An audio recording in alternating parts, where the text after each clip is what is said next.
इतना बड़ा इल्जाम कैसे लगा सकता है? दीदी आप खुद ही देख लो ना, हम जब से इस घर में आए हैं सब कुछ बदल गया है। शादी से पहले नैना भाभी ऐसी बिल्कुल नहीं थी, पर अब वो किसी से बात नहीं करती, ज्यादातर अकेले अपने कमरे में ही रहती है। और कभी उनसे बात करो भी तो न जाने कैसी अजीबोगरीब तरह की बातें करने लगती हैं। तू पागल हो गया है। आप समझती क्यों नहीं है दीदी? देखो ना, हमारे घर में मौत का सिलसिला शुरू हो गया है, पर भाभी को कोई फर्क नहीं पड़ रहा। वो अभी भी मेकअप कर रही हैं, आराम से खाना खा रही हैं। और दीदी आपको पता है, जिस रात माँ की मौत हुई थी ना, उस रात मैंने भाभी को माँ के कमरे में जाते हुए देखा था। पवन की बातें सुन अब दीपाली के मन में भी शक पैदा होने लगता है और वो इस बारे में रमेश से बात करती है। रात को सब साथ में बैठकर खाना खा रहे थे, तभी कौन हो तुम? और तुम ये सब क्यों कर रही हो? क्यों सबकी जान ले रही हो? रमेश जी, ये आप क्या कह रहे हैं? मैं भला मम्मी जी पापा जी की जान क्यों लूंगी? मैंने कब कहा कि तुमने माँ पापा की जान ली? नैना, तुम तो मेरी पत्नी हो, तुम थोड़ी किसी को मारोगी। नैना, तुम नैना ही हो ना? रमेश की ये बात सुनते ही नैना खाना छोड़कर गुस्से में सबको देखने लगती है।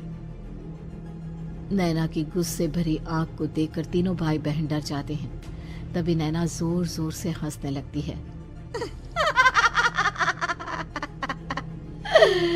मैं तो हूँ आपकी पत्नी गौरी। गौरी का नाम सुनते ही रमेश के होश उड़ जाते हैं। आखिर कौन है ये गौरी? क्या है इस घर और घर वालों का राज?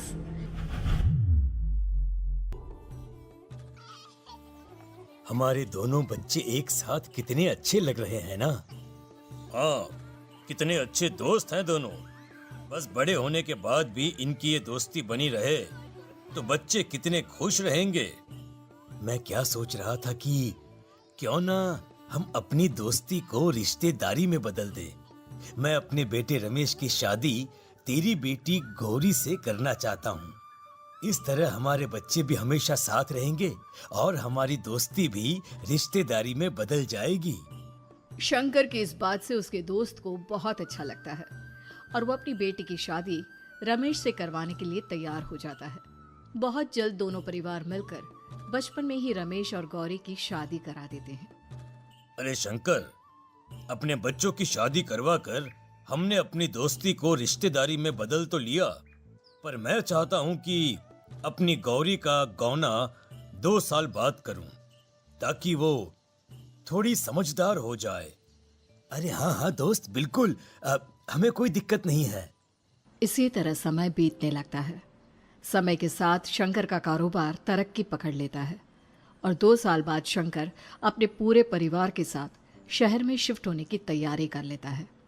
जब ये खबर उसके दोस्त को पता चलती है तो वो शंकर से बात करने उसके घर जाता है। शंकर, 2 साल पूरे हो चुके हैं और अब तू शहर भी जाने वाला है।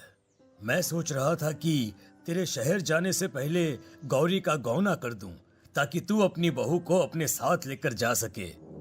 ये तो कैसी बातें कर रहा है? रिश्तेदारी बराबरी वालों से होती है, और वैसे भी अब मेरा बेटा या मेरा परिवार कोई भी इस रिश्ते को नहीं मानता। ये तू कैसी बातें कर रहा है दोस्त? जब हमने अपने बच्चों की शादी करवाई थी तब हम दोनों ही एक बराबर थे। पिछले 2 साल में तेरा कारोबार थोड़ा सा अच्छा क्या चल गया तो पुराने रिश्ते ही तोड़ देगा। देख भाई, ऐसा मत कर। अगर तूने मेरी बेटी को अपनी बहू के रूप में नहीं अपनाया तो कोई भी मेरी बच्ची से शादी नहीं करेगा। अरे उसकी जिंदगी बर्बाद हो जाएगी। यार देख, वैसे भी बाल विवाह तो कानून मान्यता नहीं देता, फिर मैं कैसे दे दूं? तू अपनी बेटी के बड़े होने पर उसकी शादी किसी दूसरे लड़के से करवा देना। वैसे भी तब तक ना उसे और ना ही गांव वालों को ये बात याद रहेगी। मेरे बेटे को बख्श दे मेरे भाई। इस तरह से शंकर अपने दोस्त के परिवार और गौरी को गांव वालों के ताने सुनने और जिल्लत से भरी जिंदगी जीने के लिए छोड़ अपने परिवार वालों के साथ शहर चला जाता है। अरे इनकी गोरी में ही कोई दोष होगा, तभी तो लड़के वालों ने इनकी बेटी को अपनी बहू के रूप में नहीं अपनाया और उसको यहाँ छोड़कर शहर चले गए। अब कौन थामेगा इसी लड़की का हाथ? अरे पता नहीं कैसा आदमी है जो गांव वालों के इतने ताने सुनकर भी सर उठाकर गांव में चल रहा है।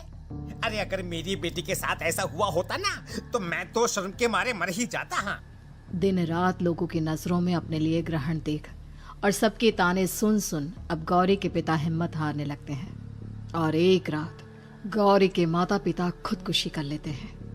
ये सदमा गौरी भी सहन नहीं कर पाती और उसकी भी मृत्यु हो जाती है। तुम्हारे परिवार की वजह से हम लोगों ने अपनी इज्जत और जान गंवाई। इसका बदला तो तुम्हें चुकाना पड़ेगा, वो भी अपनी जान देकर। हंसते हुए अब नैना हवा में उड़ने लगती है। नैना अब पूरी तरह से बदल चुकी थी। गौरी की आत्मा उसके शरीर पर हावी हो चुकी थी। उसकी आंखें सफेद, पैर उल्टे, चेहरा काला और बाल बिखर गए थे। अब गौरी अपनी शैतानी शक्तियों से घर के हर कोने को अपने काबू में कर लेती है और सीधी दीवार पर जाकर चिपक जाती है। मुझे अपना बदला चाहिए। बदला लूंगी मैं तुम सबको खत्म कर दूंगी। गौरी इतनी तेज चिल्ला रही होती है कि उसकी आवाज से घर के सारे कांच टूट जाते हैं। सामान इधर उधर गिरने लगता है और ये सब देखकर तीनों भाई बहन के होश उड़ जाते हैं। बचाओ, भागो भागो।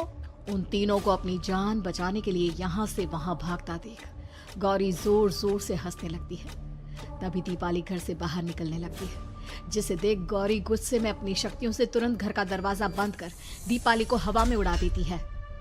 बाहर भागी थी, मुझसे बचकर भागना चाहती है। कोई नहीं बचेगा, आज तुम सब मरने वाले हो।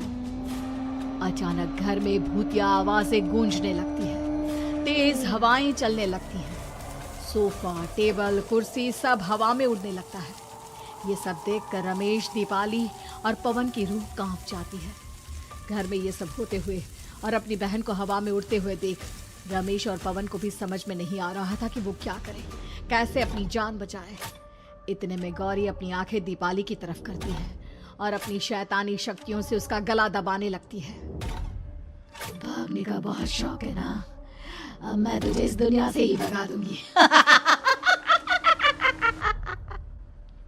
इतना बोलकर गौरी दीपाली को उठाकर फेंक देती है और दीपाली दीवार से टकराकर नीचे गिर जाती है। दीपाली के पूरे शरीर में चोट के निशान होते हैं और वो उठ भी नहीं पाती। दोनों भाई भागते हुए अपनी बहन के पास जाते हैं। ये तो बस शुरुआत है, मैं तुम तीनों को तड़पा मारूंगी। अरे अरे पर हमने क्या किया है? हम तीनों भाई बहन तो निर्दोष हैं। गलती तो हमारे माता पिता ने की थी और उन्हें तुम पहले ही मार चुकी हो, फिर हमारे पीछे क्यों पड़ी हो? पवन के इतना बोलते ही गौरी एक हवा के झोंके की तरह उसके पास आती है और उसका गला पकड़कर उसे हवा में उठा देती है और रमेश को गुस्से भरी नजरों से देखती है। गलती मेरे परिवार की नहीं थी, पर सबको मरना पड़ा। मैं किसी को नहीं छोड़ूंगी। गौरी पवन को हवा में उछाल देती है, जिस पर कमरे की छत से टकराकर जमीन पर आकर वो गिरता है। उसके सर और शरीर पर जगह जगह चोट लग जाती है और खून बहने लगता है, जिसे देख अब रमेश से चुप नहीं रहा जाता। गौरी, तुम्हारा गुनहगार मैं हूँ। तुम्हारी शादी मुझसे हुई थी। अगर तुम्हें बदला चाहिए तो मुझसे लो। मेरे भाई बहन को छोड़ दो। तुम मुझे मार दो। मरना तो सबको पड़ेगा। अरे पर इसमें उन दोनों की कोई गलती नहीं है। प्लीज, मैं मानता हूँ कि तुम और तुम्हारे परिवार के साथ जो कुछ भी हुआ वो गलत था, पर गौरी, मैं प्लीज मेरे भाई बहन को छोड़ दो। उन्हें तो इस बात के बारे में कुछ भी पता नहीं है। उनका इस सबसे कोई लेना देना नहीं है। तुम और तुम्हारा परिवार यही चाहता था ना कि मैं तुम्हें अपना लूं। उस समय मैं बच्चा था, मेरे पास इतनी समझ नहीं थी, पर आज मैं तुम्हें तुम्हारे इसी रूप में अपनाता हूँ। मेरे साथ जो करना है कर लो, बस मेरे भाई बहन की जान बख्श दो उनकी जान। रमेश की ये बात सुनकर गौरी का गुस्सा थोड़ा शांत होता है। ठीक है, मैं तुम्हारे भाई बहन को नहीं मारूंगी, पर तुम्हें मरना होगा। और तुम्हारी आत्मा को मेरे साथ शादी करनी होगी। मुझे मंजूर है। अब रमेश गौरी के साथ छत पर जाता है और छत से नीचे को जाता है। रमेश के मरते ही गौरी उसकी आत्मा को अपने साथ ले जाती है और इस तरह से रमेश खुद मरकर अपने भाई बहन को बचा लेता है।